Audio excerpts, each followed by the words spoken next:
Buenos días, buenas tardes, saludos desde México. Mi nombre es Ramón Zacarías Ponce de León y soy investigador del Instituto de Investigaciones Filológicas de la Universidad Nacional Autónoma de México. El nombre de mi comunicación es Análisis onomasiológico de los neologismos de la pandemia en México.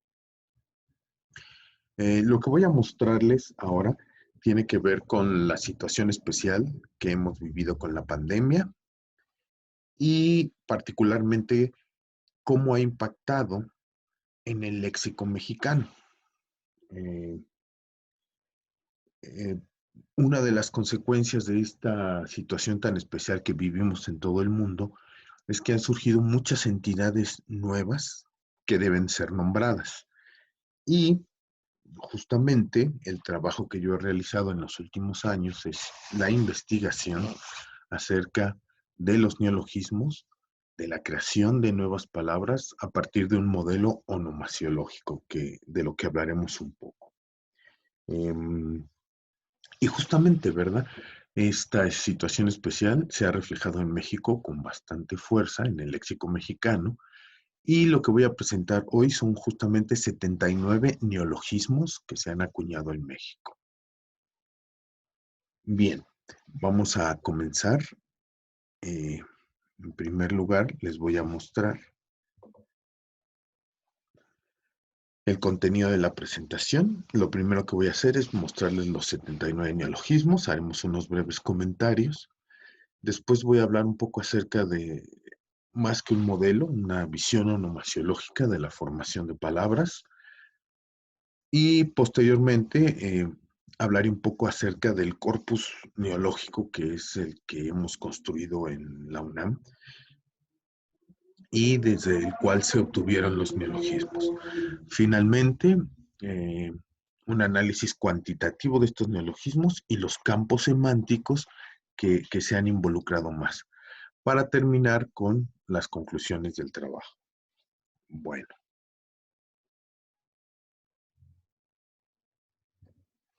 estos son los 79 neologismos que hemos encontrado en México. Eh, Como verán, hay algunos que tienen un número a la derecha. En general son aquellos neologismos que tienen más de una ocurrencia. No sorprende que muchos sean de una sola ocurrencia, son como apax legomena, puesto que trabajamos con un corpus de palabras nuevas, pero algunos, como verán, ya fueron localizados en el corpus con más de una ocurrencia, y son los que tienen ahí. Destaca, por ejemplo, covidiota, que tiene 4 ocurrencias. Ya hablaremos más de cada uno de ellos. Algo que vale la pena comentar es que vemos que algunos neologismos son muy específicos, referidos a la pandemia, al COVID, al coronavirus, y otros son más generales, pero aparecieron, digamos, en este periodo referidos a la pandemia. Bueno, regresaré con muchas de estas palabras más adelante, pero aquí tienen las 79 palabras. Bueno, en cuanto a la visión onomasiológica, nosotros partimos, nos apegamos a las ideas de Steckhauer. Aquí está una cita de él, pero hay otros muchos trabajos donde explica el acercamiento onomasiológico a la formación de palabras, incluyendo el Handbook of Word Formation del 2005. Bueno, la idea de la visión onomasiológica es considerar que los neologismos no aparecen aisladamente, sino que dependen de la actividad humana y de las experiencias humanas. Para él, cada neologismo debe ser considerado como un proceso de nombrar, de dar un nombre, y en este proceso de dar un nombre perdón, pueden aparecer varios esquemas formativos. El trabajo de nombrar tiene que ver con equiparar la estructura sémica del concepto a nombrar con la faceta de significado de un esquema. A veces hay más de uno y ahí se toma una decisión. Como directrices principales del punto de vista onomasiológico, tenemos que en el proceso de asignación de nombre, el rol activo es del hablante. Por otro lado, la denominación no es solamente un proceso lingüístico, sino que es un proceso cognoscitivo humano que toma en cuenta el conocimiento de las cosas, las experiencias y la creatividad. Y finalmente, en este punto de vista, se destaca la estrecha relación que hay entre fenómenos lingüísticos y extralingüísticos. Y bueno, básicamente en el modelo onomasiológico, como les comentaba, se tiene un concepto a nombrar y hay que elegir con qué esquema de formación de palabras se va a nombrar. Cuando hay un concepto a nombrar, aparece lo que podríamos llamar un conjunto de activación de procesos formativos, como se representa en este caso. Este es el concepto a nombrar y este es el conjunto de procesos. Al final uno es elegido y es el que se utiliza para nombrar el concepto. No voy a hablar más del modelo onomasiológico, hay mucho más que decir, pero en este caso solo me interesaba mencionar qué filosofía hay atrás de nuestros análisis. Bueno, vamos a hablar ahora acerca de Morpholex, que es un corpus, una base de datos, donde se acumulan neologismos.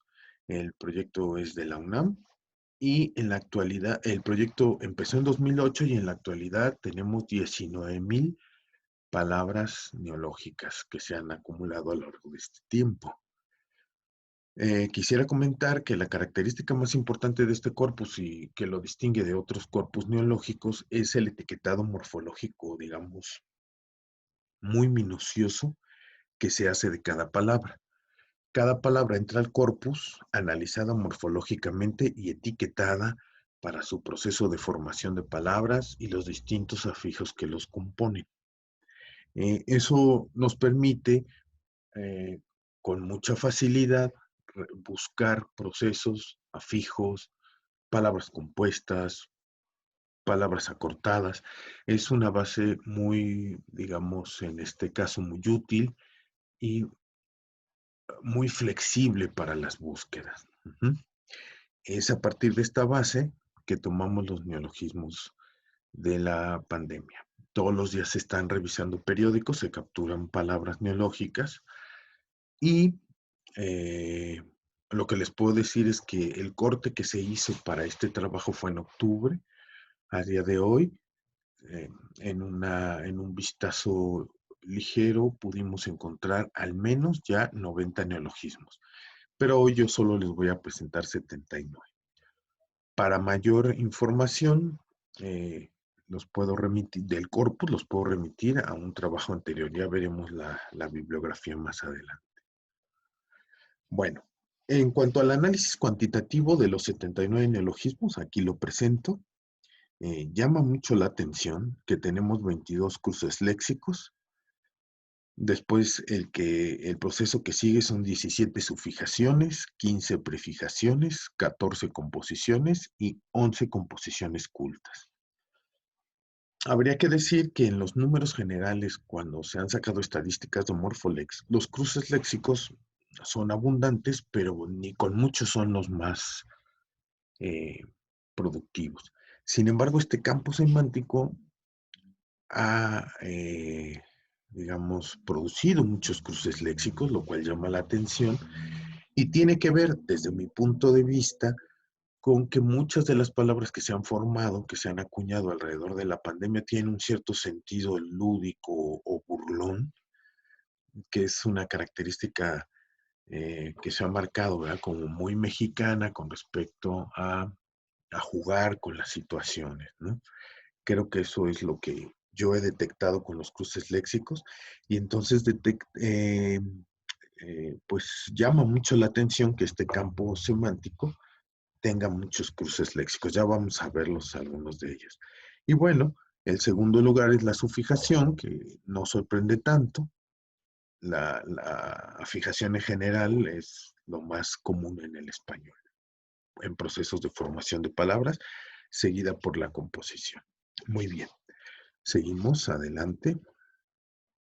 Este es un desglose todavía más detallado vemos que se utilizaron en las palabras 6 prefijos, hablando de prefijación, para formar 15 palabras. Aquí tienen los 6 prefijos: anti, post, des, extra, intra y no. Destaca el caso de anti con 8 palabras. Creo que esto refleja mucho algo que está pasando en este campo semántico, que es la lucha contra la enfermedad, la lucha contra el virus, y eso se codifica con un anti.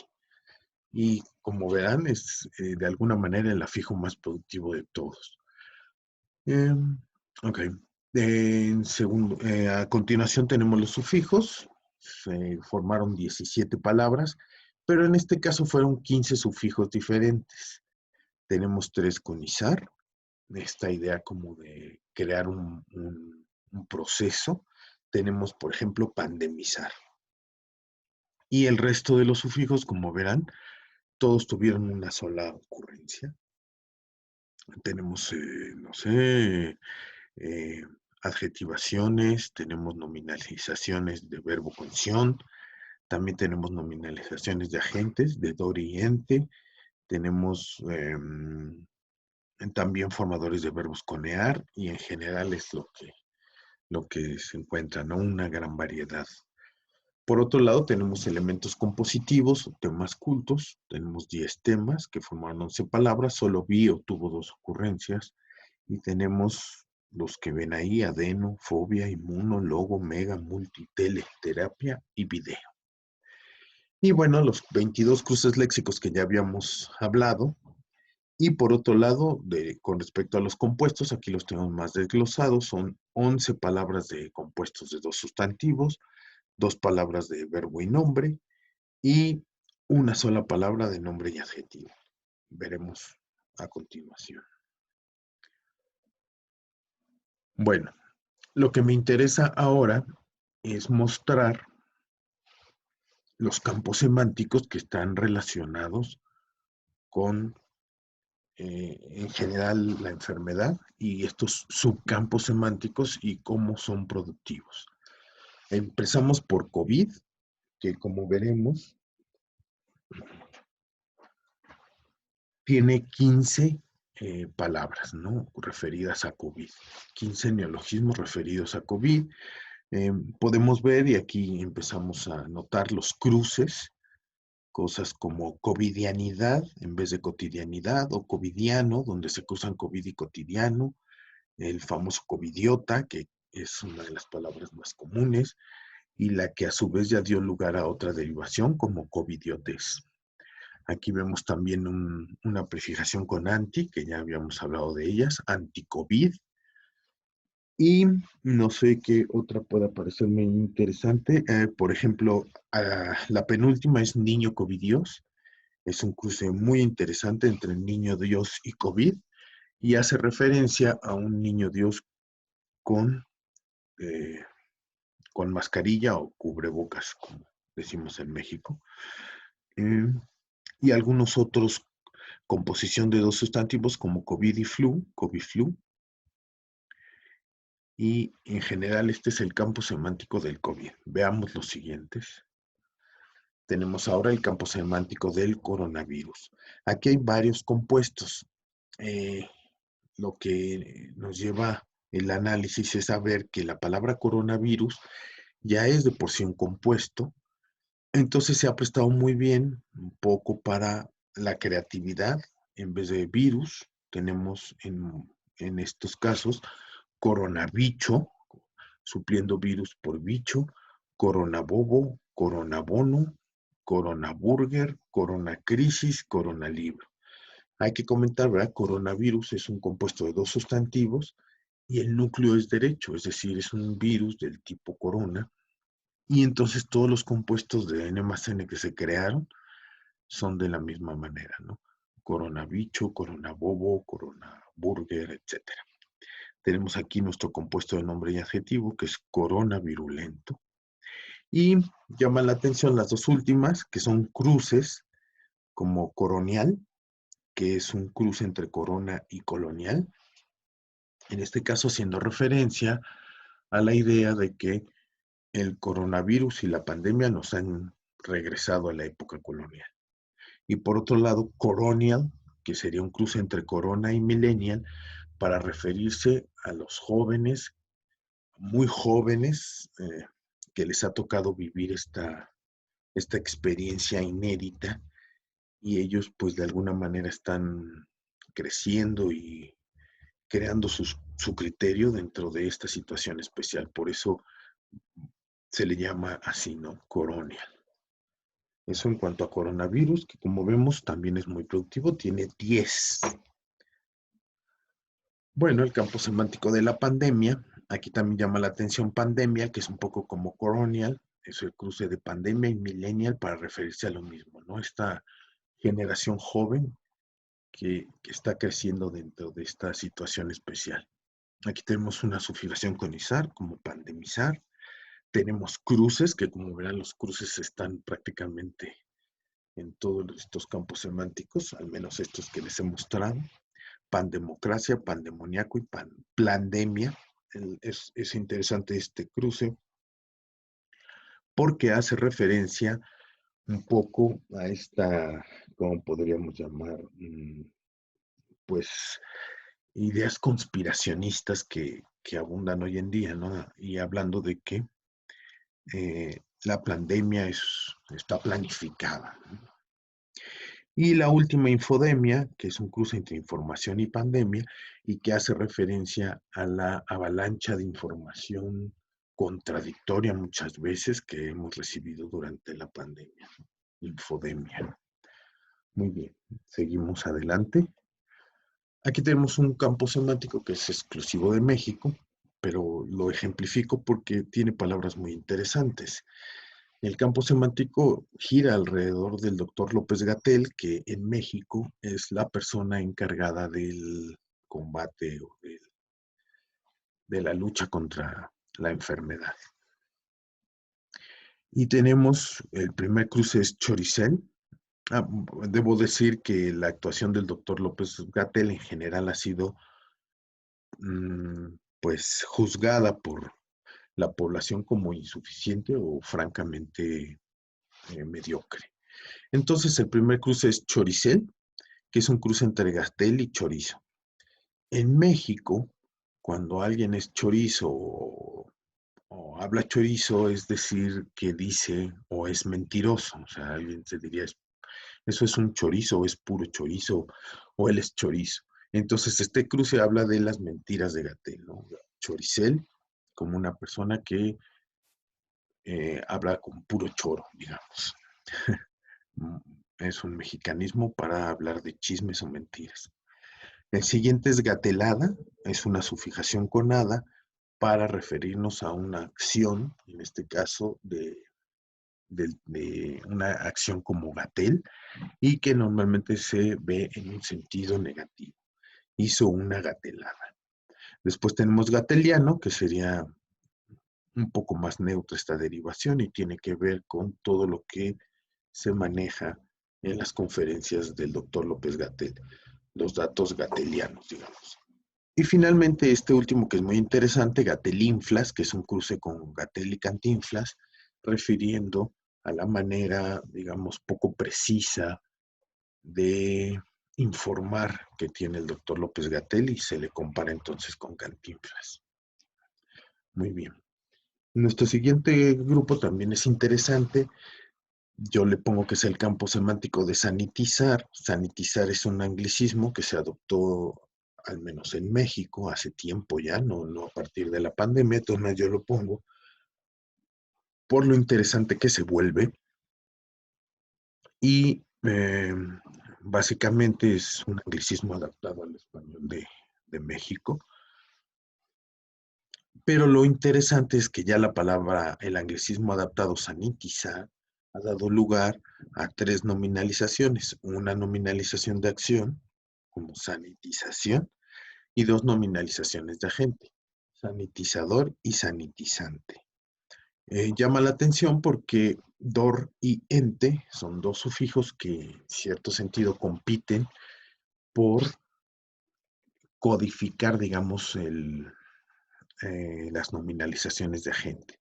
Sorprende entonces que existe este doblete, si bien se distingue a partir de saber que DOR tiene un perfil más agentivo y ENTE un perfil más instrumental o de acción, perdón, de fuerza o de sustancia. De hecho, en el grupo Morpholex ya tenemos un trabajo que está publicado, aparecerá en la bibliografía, con la rivalidad entre DOR y ENTE. Es muy interesante encontrar que este campo semántico, eh, digamos, muestra esta rivalidad, ¿no? Y finalmente, el último campo semántico que quería mostrar es el de Zoom. El Zoom, que es digamos, este programa para videoconferencias que todos hemos usado y que ha crecido tanto en esta época de la pandemia, ¿no? Entonces nos sorprende que haya palabras formadas a partir de él como cabaretzoom. Cabaretzoom tiene que ver con que muchos espectáculos que se hacían en teatros, por ejemplo, hoy en día pues se tienen que hacer por Zoom, y uno de ellos se llamaba así, cabaret por Zoom o cabaretzoom. Tenemos el famoso sumestre, que es una palabra que en México se utiliza mucho, en vez de referirse al periodo semestral, como semestres, ya se refiere uno al sumestre. Y finalmente, cumpleaños. Muy bien. Y bueno, eso sería todo.